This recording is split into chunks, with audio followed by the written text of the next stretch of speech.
Another quick video. The other day I ordered a new grinding wheel.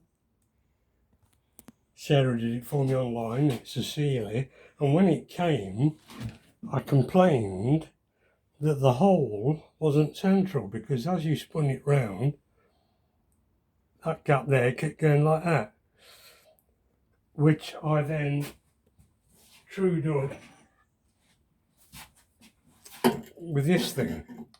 It takes quite a long while. It's still not perfectly true, but it's good enough for use now. Anyway, I complained, and in a nice way I complained, and they sent me a free one, a brand new, another free one, a day or two later. But when it came, and I haven't told them this yet, it was a lovely gesture sending me a free wheel, but when it came in a padded jiffy bag, somebody had dropped it, and there's part of the jiffy bag and the contents inside, and it's taken a flake off about an inch. It's broken away about an inch like that. Well, I've decided to smother it with Affix and put it in the vise and press it back. Hopefully that'll eliminate the crack. Well, not a crack, a flake. While we're talking about it, I'll just tell you about this glue. It's a German product, it's industrial. I use it all the while. You have to keep it refrigerated when not in use, and it'll last up to, I've had it last 2 years, a little bottle, whereas other super glues go hard and set and useless. So this is a wonderful product. I really recommend it. It'll stick more or less anything.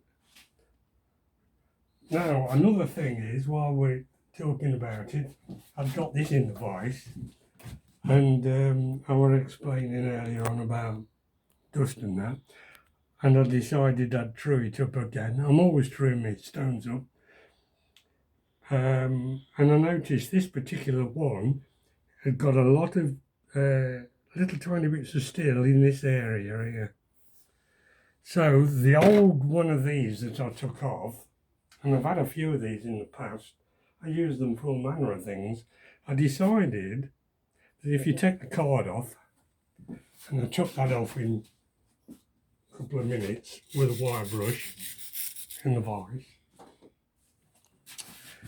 it's ideal for truing the stones up. And I'll tell you about this one thing of it in a second.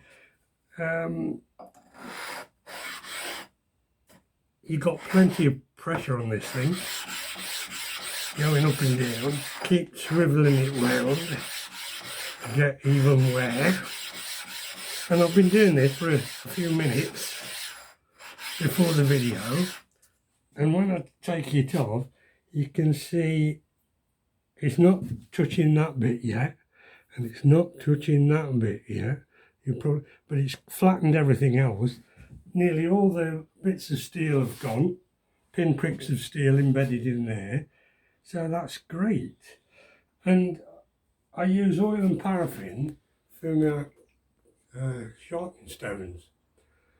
And I came up eventually with one of these, and I've used it for a year or two, because I get through a lot of oil and paraffin on stones. And of course, when you use it like that, you get oil and paraffin everywhere.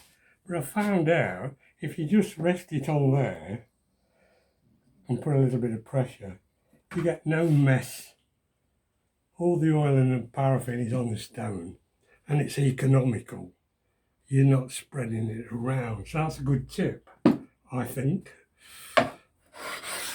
And it'll take a little while to get this perfectly flat, but it's worth doing.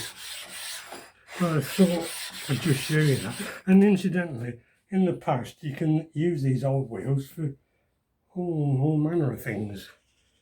You know, you can even sharp irons on them. It's like a coarse stone on the flat. You can do that. Plain iron or a chisel or anything. So they're worth keeping.